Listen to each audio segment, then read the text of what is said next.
Chers internautes, bonjour, merci de nous rejoindre sur le plateau d'Informatique News pour cette nouvelle édition d'Informatique News Hebdo du lundi 10 décembre.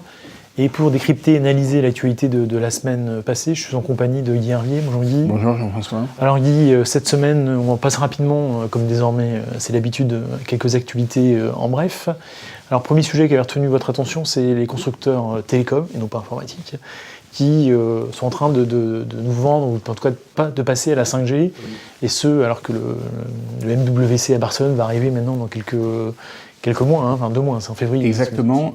Donc en fait, c'est China Mobile dans la région de Ganzhou en Chine qui tenait sa conférence et qui, à l'occasion de l'introduction du Snapdragon 855 de Qualcomm, donc c'est le nom donc c'est une puce 5G, on va dire, qui présentait des prototypes. La première en fait, la pour les mobiles. Hein. Qui présentait des prototypes de smartphones 5G.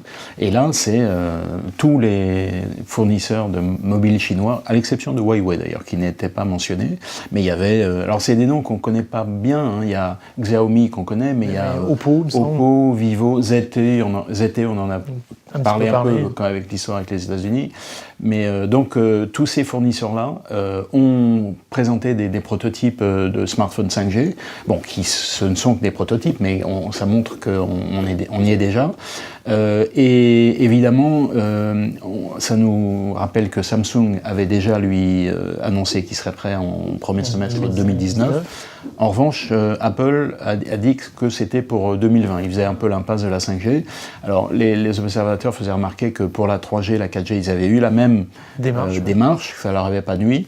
Là, pour la 5G, ça va peut-être être un peu plus problématique, donc ils vont peut-être changer leur calendrier, mais en tout cas, c'est intéressant. Réseaux, hein. Voilà, oui, on attend les réseaux, effectivement, mais ça veut dire que finalement, les Chinois sont quand même bien placés pour être les leaders dans le domaine de la 5G. Donc, c'est, j'allais dire, problématique, mais bon, c'est comme ça en tout cas. Alors vous parliez du Huawei, je vais y arriver. Il dit, on pensait que les histoires avec, on en a parlé aussi, hein, avec Huawei interdit de pratique aux États-Unis.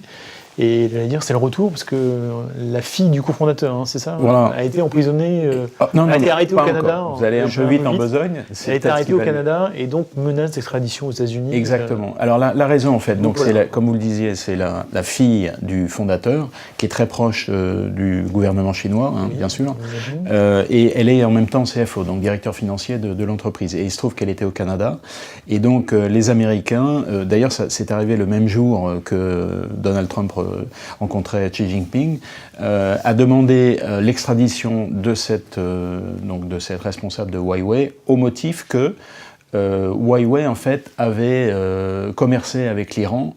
Vendu des terminaux mobiles alors qu'il y avait embargo. Alors qu'il y a embargo. Et ça, je veux dire, il y a plein de motifs pour lesquels on pourrait dire, effectivement, on pourrait être suspicieux vis-à-vis de Huawei. Ça, c'est vraiment l'extraterritorialité du droit américain qui fait que maintenant, ils ont décidé avec qui on pouvait et avec qui on ne pouvait pas faire du commerce sur la terre. Et l'Iran, on n'a pas le droit de... sachant que Huawei aussi pose d'autres problèmes. Donc les Américains, pour tout ce qui est dans leurs équipements de réseau, la Nouvelle-Zélande, l'Australie, la Grande-Bretagne commencent à faire marche arrière. On sait combien la France, avec Orange, est engagée avec Huawei. Donc est-ce que tout ça va les faire revenir en arrière? On verra bien. Très bien. Alors, on change complètement d'univers, Guy. On parle d'Atos et d'informatique quantique, peut-être un peu nébuleux pour nos lecteurs. En tout cas, Atos a signé un contrat avec l'Union européenne sur le sujet. Oui, alors c'est effectivement dans le cadre d'un projet sur l'informatique quantique qui est financé par l'Union européenne. Donc Atos a été sélectionné pour 2 projets. Donc un projet, alors Atos n'est pas chef de file sur ces projets, mais il participe. Donc le premier, c'est pour le développement d'un ordinateur quantique, donc de la puce Et donc Atos en soi ne développe pas de puces. Là, il se trouve que c'est l'université d'Innsbruck qui fait des recherches dans ce domaine, donc Atos participe à ça. Et le deuxième, c'est développer un environnement de simulation. Et là, c'est l'Institut Max Planck en Allemagne qui est leader.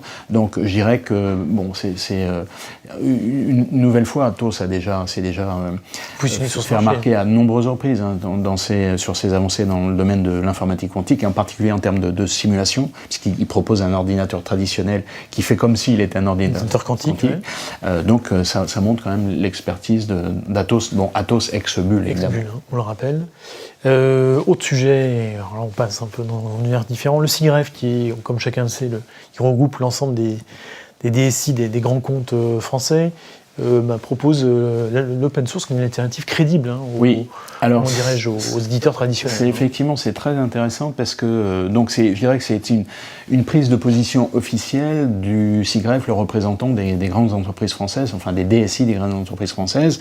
Et donc l'open source, on en a déjà parlé pas mal, à de très nombreuses reprises, et qui maintenant est de plein pied dans l'entreprise.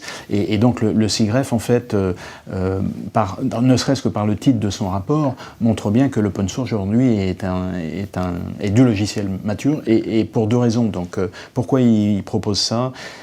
La première, c'est parce que dans certains domaines comme l'infrastructure, le logiciel open source finalement est tout à fait au même niveau, sinon largement en avant par rapport au logiciel propriétaire. Et puis le deuxième, c'est que le fait d'aller vers l'open source, en fait, c'est aussi une arme de négociation vis-à-vis des grands fournisseurs, des grands éditeurs.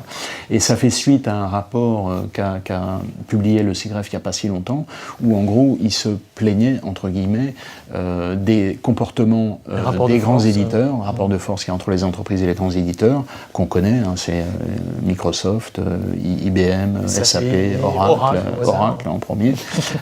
Et donc finalement, les deux sont liés. C'est le logiciel source en soi, mais aussi comme arme de négociation pour le logiciel propriétaire, pour les raisons qu'on connaît, faire baisser les prix, etc.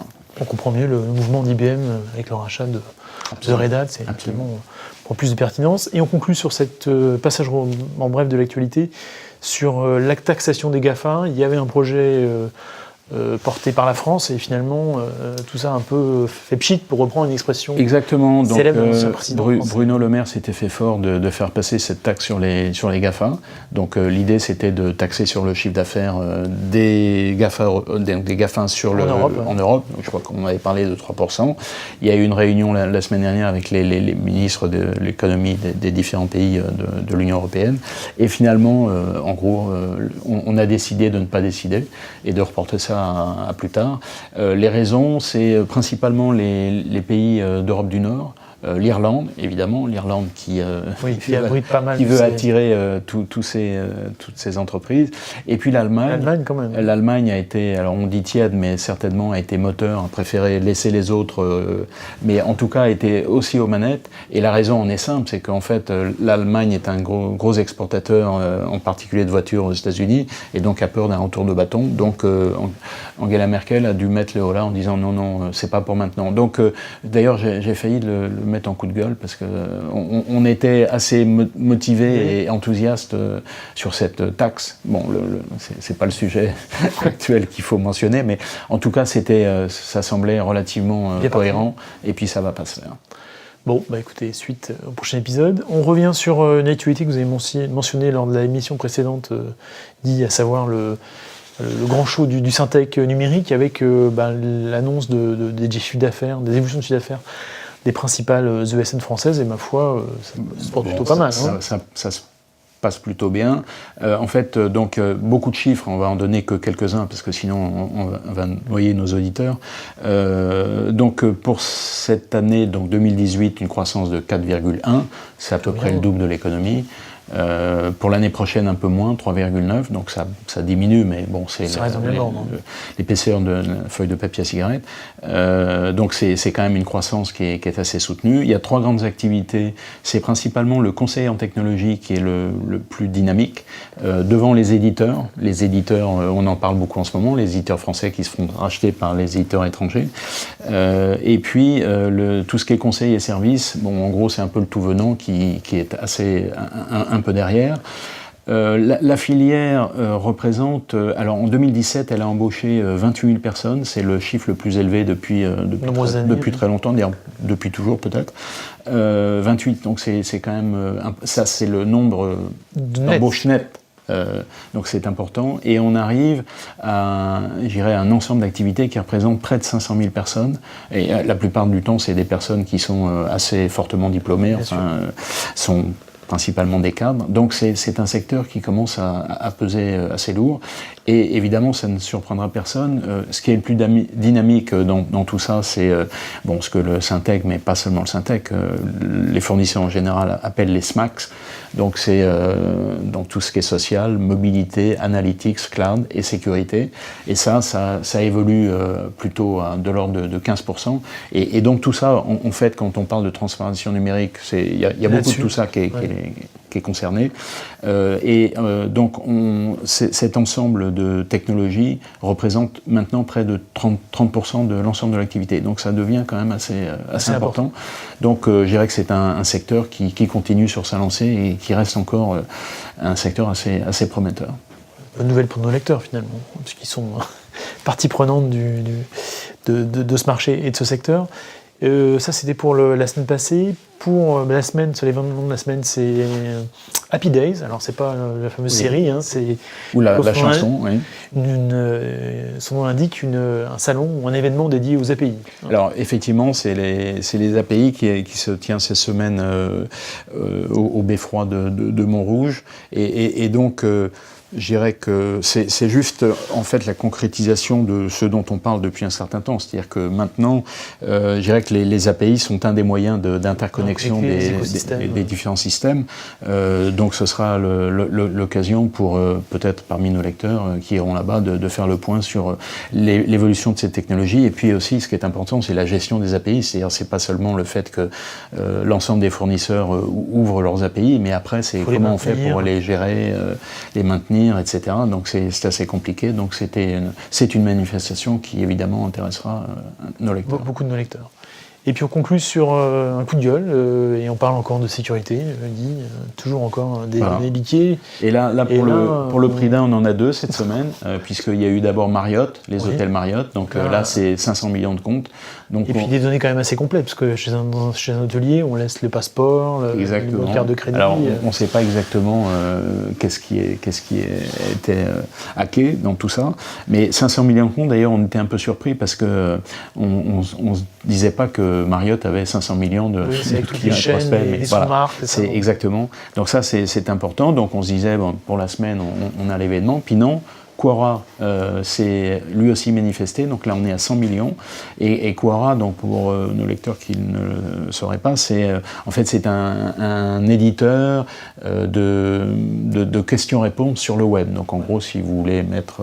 c'est pas un moteur de recherche? Non, mais c'est un petit peu différent, mais c'est un peu sur le mode Wikipédia, donc on peut faire l'édition de questions-réponses, et là 100 millions de comptes, donc on voit que finalement chaque semaine on se dit bon, maintenant les choses sont prises en main. Voilà, et plus jamais ça, et puis ça continue. Ça reste entre guillemets pour le moment sans solution.